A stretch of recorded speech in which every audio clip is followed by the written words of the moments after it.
Estelle Chaumont, bonsoir. Bonsoir. Vous avez 41 ans et vous êtes aujourd'hui secrétaire médicale à l'hôpital Femmes-Mères-Enfants de Mulhouse. C'est ça. Mais vous avez commencé dans un secteur qui n'a pas grand-chose à voir, hein, la vente. Racontez-nous un peu. Absolument. Donc j'ai commencé par faire un BEP secrétariat, puis pour des raisons familiales, j'ai déménagé et donc j'ai été contraint à faire un bac pro commerce. Et à la fin de ce bac pro commerce, j'avais envie de continuer mes études, mais disons que le bac pro commerce à l'époque, c'était vraiment destiné à partir sur le terrain, pas comme aujourd'hui où il y a des passerelles où on peut continuer les études. Et donc, disons que le délai j'avais un bon niveau scolaire en sortie de bac pro puisque j'ai eu mon examen avec mention. Mais il fallait que j'attende la rentrée pour voir s'il y avait eu des désistements sur des personnes qui étaient justement prioritaires sur la voie plus des études plutôt que le pro. Et donc ce délai était un peu long pour ma famille. Et donc Votre famille qui vous a incité plus à travailler qu'à poursuivre vos études. Voilà, c'est ça. Donc du coup, on m'a trouvé du travail. Et on m'a dit, voilà, tu commences là. Et donc j'ai commencé en tant que vendeuse en chaussures. Sur un petit contrat de 3 mois. À Tannes. À Tannes. Et donc après j'ai poursuivi, j'ai décroché un CDI à l'Intermarché de Vieux-Tannes, ce qui m'a permis du coup de m'installer, de faire mes enfants, de me marier. Après j'avais envie de changer parce que ça se passait plus très bien là où j'étais, donc sur un ticket Leclerc, il y avait une proposition de poste d'employé traiteur. J'ai aucune notion de cuisine à part celle de maman, enfin voilà. Mais j'avais vraiment besoin de changer et j'y suis allée au culot. Donc j'ai eu un entretien téléphonique avec le chef de département, avec lequel je me suis débattue. Je me suis beaucoup vendue pour qu'au moins il accepte de me recevoir.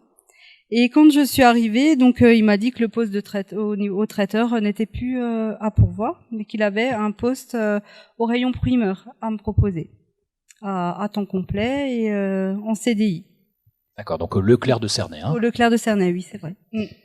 Et donc le jeudi, j'avais mon entretien, le lundi matin, je faisais un essai et voilà, le tour était joué. Je commençais 2 semaines après, puisque j'ai négocié mon préavis, puisque en Alsace, le préavis en tant qu'employé est de 15 jours et pas d'un mois. Et alors, vous allez y occuper un poste donc au rayon primeur pendant 14 ans, hein, c'est ça ? C'est ça. Vous vous plaisiez plutôt dans cet emploi, même s'il y avait peu de possibilités d'évolution ? Oui, donc j'ai beaucoup aimé faire ce travail, puisque c'est vraiment un beau rayon. Mais moi j'avais soif d'évolution et pendant quelques années on m'a dit oui, chaque fois fallait pallier à d'autres choses et après il y avait pas de poste et après voilà on me proposait des postes mais dans d'autres rayons, mais moi ça m'intéressait pas, je voulais évoluer vraiment au sein de mon rayon et avoir davantage de responsabilités, quoi. Oui, voilà, c'est ça. Parce que voilà, ce travail j'avais besoin de faire d'autres tâches que le rechargement de rayons et le rangement, quoi. Et donc voilà, donc après en 2017 s'annonce un divorce. Donc là par le biais des journées des métiers et des carrières, je prends contact avec une psychologue du travail de l'AFPA.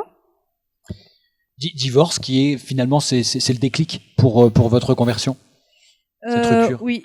Disons que à ce moment-là, je me suis dit, ok, quitte à recommencer dans ce domaine, recommence tout. Donc voilà. Dans ma tête, je me suis dit là, voilà, j'ai tout perdu, donc j'avais plus rien à perdre.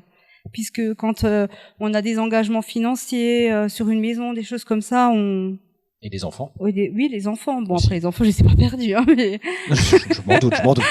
Mais non, mais ce que je veux dire par là, c'est qu'on réfléchit différemment. Bien sûr. Là, je me disais, quitte à partir à zéro, Et donc, à la journée des carrières, vous allez rencontrer les conseillers de l'AFPA qui vous proposent un bilan de compétences aussi. Un rendez-vous déjà. Un rendez-vous pour faire le point, savoir ce dont j'ai envie, parce que ça brasse quand même pas mal de monde. Et ce jour-là, voilà, elle était seule, parce que c'était l'heure du déjeuner, donc elle était seule. Mais elle m'a dit, on prend rendez-vous et on prend le temps de discuter toutes les deux. Et voilà. Donc je suis allée à ce rendez-vous et on a décidé de faire, j'ai décidé de faire un bilan de compétences puisque changer de voie, j'étais pour à 1000%. Par contre, j'avais presque 40 ans et je voulais pas me tromper, quoi. Et du coup, vous allez parvenir à définir petit à petit un nouveau projet professionnel qui correspondait davantage à vos aspirations de départ.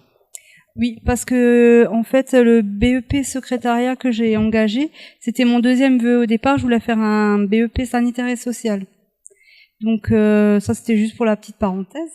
En fait, très vite, dans ce bilan de compétences, au milieu, très vite, je me suis trouvé une attirance pour les métiers du social, ça revenait souvent. Et donc, j'ai posé la question donc à la personne qui s'occupait de moi, si c'était normal que j'étais à peine au milieu et que j'avais déjà une idée.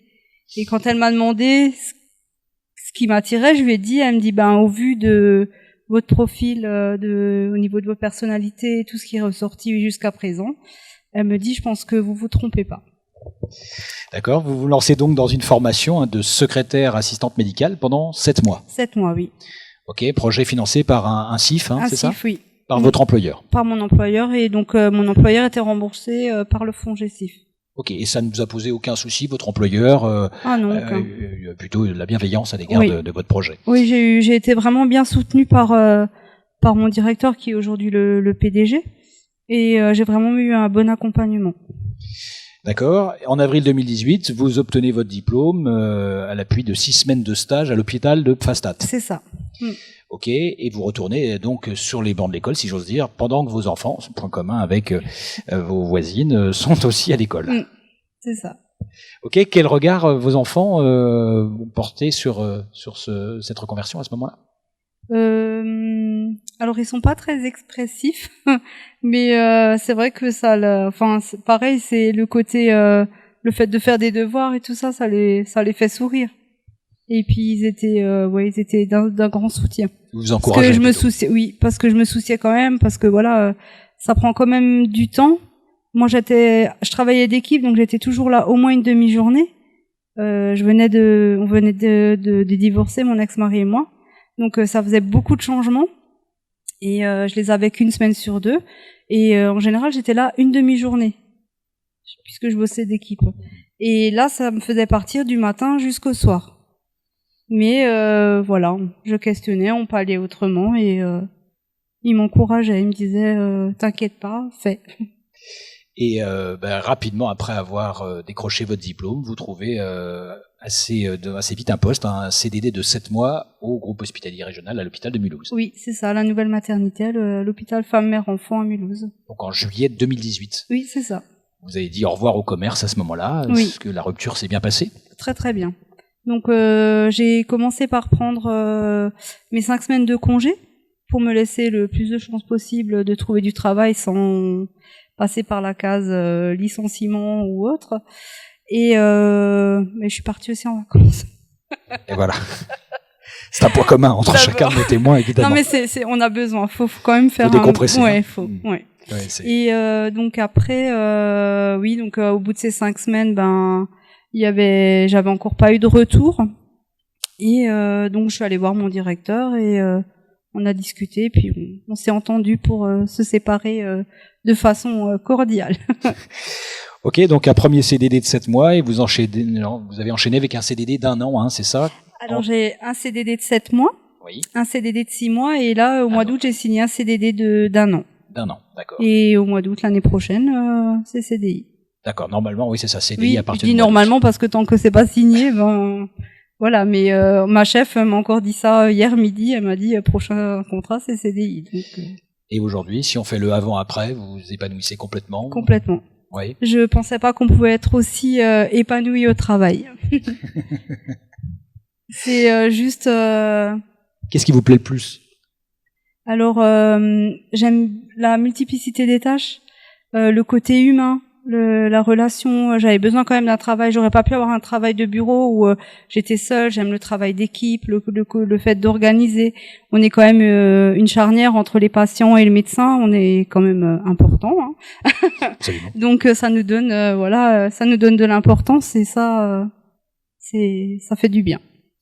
Et le message que vous souhaitez passer par rapport à cette reconversion ce soir, c'est lequel le plus important ? Alors, c'est que c'est très difficile de sortir de sa zone de confort, mais il faut le faire parce que une fois qu'on l'a fait, on se demande pourquoi on l'a pas fait avant. Parce que le plus dur, je l'ai dit la dernière fois, le plus dur c'est le premier pas. Mais une fois qu'on est parti, quand on veut, on peut. Et votre famille qui était sceptique au départ, aujourd'hui, elle est comment ? Aujourd'hui, mes parents sont fiers quand même. Ma maman, elle me disait l'autre jour. Je t'admire parce que t'as osé faire ce que j'ai jamais osé faire et pour ça, franchement, tu peux être fier de toi. Ok, c'est une belle revanche quelque part. C'était une belle revanche. Et j'avais besoin de cette revanche. On a bien compris. Merci beaucoup, Estelle. Je vous en prie.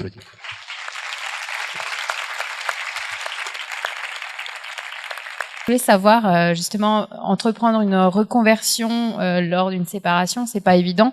Sur le plan financier, comment vous avez pu faire pour vous en sortir ?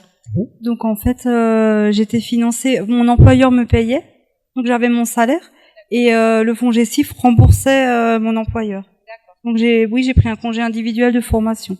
D'accord, ok, merci. Je vous en prie. Donc j'ai l'impression que c'est pas trop le parcours du combattant pour changer de voie, et on est assez bien aiguillé quand même. Alors moi j'ai eu la chance, c'est vrai, d'être à l'AFPA pour mon bilan de compétences et d'être tombée sur quelqu'un de vraiment dévoué.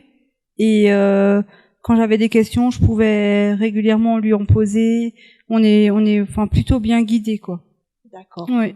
Après, c'est sûr que comme ma collègue disait, pour monter le dossier FONGECIF pour la prise en charge, oui, il faut leur prouver que, après c'est un peu normal, on vous finance pendant 7 mois, ils veulent quand même avoir vos motivations mais c'est pas du tout impossible.